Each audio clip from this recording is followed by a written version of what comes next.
హరి ఓం. Zip TV ప్రేక్షకులకు శుభాభివందనములు. ఈరోజు మనకు వచ్చినటువంటి ప్రశ్న, మన కోరికలు తీరాలంటే ఏ దేవతని పూజించాలి అనేటువంటి ప్రశ్న వచ్చింది. మనము కోరికలు అంటే ఏదో ఒక కోరిక ఉండనే ఉంటుంది మానవుడికి.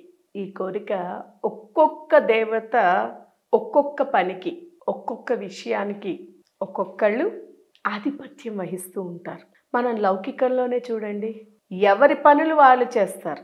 అంటే ఉదాహరణకి ఉపాధ్యాయుడు విద్యని బోధిస్తాడు, చాకలి బట్టలు, కుమ్మరి కుండలు చేస్తాడు. అంటే ఒక్కొక్కరికి ఎవరి పని వారి విశిష్టతని పొంది ఉంటారన్నమాట. అలాగే దేవతామూర్తులు కూడా ఒక్కొక్క పనికి ఒక్కొక్క దేవత ఉన్నారు. ఉదాహరణకి ధనం మూలం ఇదం జగత్ కదండి. ఇప్పుడు అందరికీ ముఖ్యంగా కావాల్సినటువంటిది ధనమే. ధన సమస్యనే మూలం. ఎక్కువ శాతం ఎక్కడ చూసినా ధనం ధనం ధనం, డబ్బు డబ్బు డబ్బు. ఈ డబ్బు అనే మాట తప్ప ఇంకొకటి వినిపించడం లేదు మనకి. డబ్బు కావాలి, డబ్బు కావాలి. ఎందుకంటే ఆ ధనం అనేటువంటిది చేతిలో లేకుండా ఏది జరగదు అనేటువంటి భ్రమ ఆలోచన కూడా అదే ఉంది జనులలో. అయితే ధనం కావాలి అంటే ఆ లక్ష్మీ ఆరాధన, లక్ష్మీ గణపతి ఆరాధన చేసినట్టయితే ధనం లభిస్తుంది. అలాగే ఆరోగ్యం కూడా ఒక ముఖ్యమైనటువంటి సమస్య. ఈ ఆరోగ్యానికి సూర్యుడిని, గ్రహాలలోనే ముఖ్యమైనటువంటి వాడైనటువంటి సూర్య భగవానుడిని కనుక పూజించినట్టయితే, ధన్వంతరి కనుక పూజించినట్టయితే మనకి ఆరోగ్యం చేకూరుతుంది. ఏం అక్కర్లేదండి, ప్రతిరోజు కూడా పొద్దున్నే లేచి స్నానం పూర్తి మనందరము కూడా అంటే ఎక్కువ శాతం ఈ రోజులలోని వాకింగ్ అని అదని వెళ్తూ ఉంటారు. అసలు మనం ఇంట్లోని ఎవరు చేయాల్సినటువంటి పనులు వాళ్ళు చేసుకుంటూ పోతూ ఉంటే ఇక అదే పెద్ద ఎక్సర్సైజ్ అండి. ప్రత్యేకించి ఎక్కడికో తిరగాల్సిన అవసరం లేదు. ఇంట్లో ఉండేటువంటి ఇల్లాలు ఇంటి పని అంతా చేశారనుకోండి, ఇల్లంతా తిరుగుతూ ఇంటి పని అంతా పూర్తి చేసుకున్నారు అంటే దాన్ని మించినటువంటి ఎక్సర్సైజ్ ఇంకా వేరే ప్రత్యేకించి వాకింగ్ ఇవన్నీ ఏం అవసరం అండి. ఈ రోజుల్లో మనకు అన్ని సదుపాయాలు ఎక్కువైపోయి అనారోగ్యాలు పెరిగిపోతున్నాయి. సుఖం ఎక్కువైపోయి అనారోగ్యాలు పెరిగిపోతున్నాయి. దానికి సింపుల్ చిట్కా, ప్రతిరోజు కూడా పొద్దున్నే సూర్యోదయానికి ముందుగా లేవడం అనేటువంటిది ముఖ్యమైనటువంటిది. సూర్యోదయానికి ముందే, అందుకనే మనకి చిన్నప్పుడే చెప్తూ ఉంటారు చూడండి, అది ఇంగ్లీష్ మీడియం కావచ్చు, తెలుగు మీడియం కావచ్చు, ఏ మీడియంలో అయినా పిల్లలకి చెప్తారు. ఇంగ్లీష్ మీడియంలో అయితే early to bed early to rise అన్నారు. అంటే త్వరగా పడుకోవాలి, త్వరగా నిద్ర లేవాలి అని మన సనాతన ధర్మం చాటి చెప్తుంది. అంటే మన పూర్వీకుల నుంచి మన పరంపరను బట్టి మన యొక్క ధర్మం ఏమిటంటే సూర్యోదయానికి మునిపే నిద్ర లేచి మన పనులన్నీ మనము దిగ్విజయంగా చేసుకుంటూ ఉన్నట్టయితే ఎటువంటివి రావండి. అన్నిటికీ కూడా శీఘ్రంగా ఫలితం దక్కుతుంది.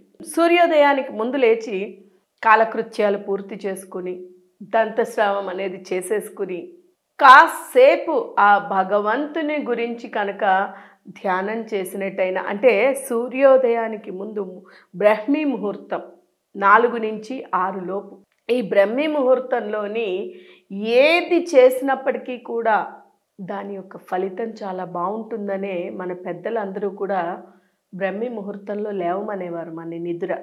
ఈ బ్రహ్మీ ముహూర్తంలో లేచి మన పనులు మనం చేసుకుంటూ పోతే అసలు ఎటువంటి సమస్య అనేటువంటివే రావండి.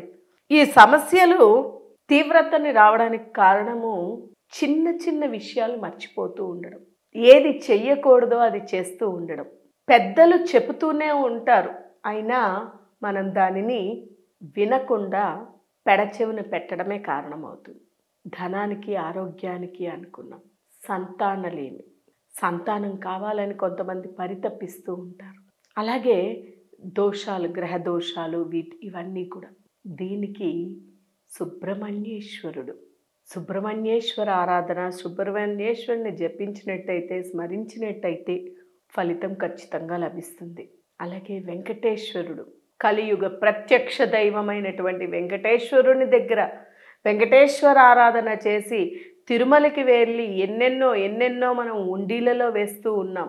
కానీ ఆయనకి మనసు అర్పించి ఆయన ఆరాధన చేసుకుంటూ ఆయన నామస్మరణ చేసుకుంటూ ఆయనని ఆరాధించినట్టయితే ఖచ్చితంగా మన యొక్క కోరికలు త్వరగా తీరే అవకాశం ఉంటుంది. అలాగే అన్నిటికీ మూలం లలితా సహస్రనామాలు. అంటే అంతటికీ మూలమైనటువంటి ఆ జగజ్జనని సృష్టి స్థితిలయ కారిణి అయినటువంటి ఆ జగన్మాత లలితాదేవి రూపంలో ఆ లలితా సహస్రనామాలు కనుక నిత్యం స్మరణ చేసుకున్న మనకి అన్నీ కూడా నెమ్మది నెమ్మదిగా సమస్యలన్నీ తొలగిపోతూ మన కోరికలన్నీ కూడా నెరవేరేటువంటి అవకాశము ఉంది. ఇకపోతే గురువు యొక్క ఆరాధన కూడా. అంటే ఇన్ని చెప్తున్నారు ఏమిటని మీరు అనుకోవచ్చేమో. అంటే మనం ముందే చెప్పుకున్నాం చూడండి, ఒక్కొక్క పనికి ఒక్కొక్కరు అని. అయితే ఒక్కొక్క దానికి ఒక్కొక్కరు ఎలాగో అన్నిటికీ గురువు మూలం. బ్రహ్మ విష్ణు మహేశ్వర స్వరూపుడు, త్రిశక్తి స్వరూపుడు గురుదేవుడు. గురువుని స్మరించినా ఆరాధించినా కూడా నమ్మకముతోని గురుసేవ చేసినట్టయితే పనులు త్వరగా నెరవేరే అవకాశం ఉంది. ఇలా ఎన్నెన్నో పరిష్కారాలు ఈ తీరాలి అంటే కనుక ఆ యొక్క అధిష్టాన దైవం, మీరు చేపట్టిన మీకు అవ్వాల్సినటువంటి పనికి అధిష్టాన దైవం ఎవరైతే ఉన్నారో ఆ దేవతని పూజించినట్టయితే ఒక్కొక్కరికి ఒక్కొక్క పని కావాల్సి వస్తుంది, ఒక్కొక్కటి జరగాల్సి ఉంటుంది. అయితే ముఖ్యంగా తెలుసుకోవాల్సినటువంటిది ఆ పని ఏమిటి, పనికి అధిష్టాన దైవం ఎవరు, అధిష్టాన దైవము గ్రహము ఏమిటి అనేది కనిపెట్టి వారిని కనుక ఆరాధించినట్టయితే మన పని చక్కగా సక్రమంగా నెరవేరుతుంది. మనందరము కూడా ఇదే రీతిలోని ఫస్ట్ మనకు కావలసినటువంటి పని ఏమిటి అనేటువంటి దృఢమైనటువంటి సంకల్పం ముందు చేసుకోవాలి.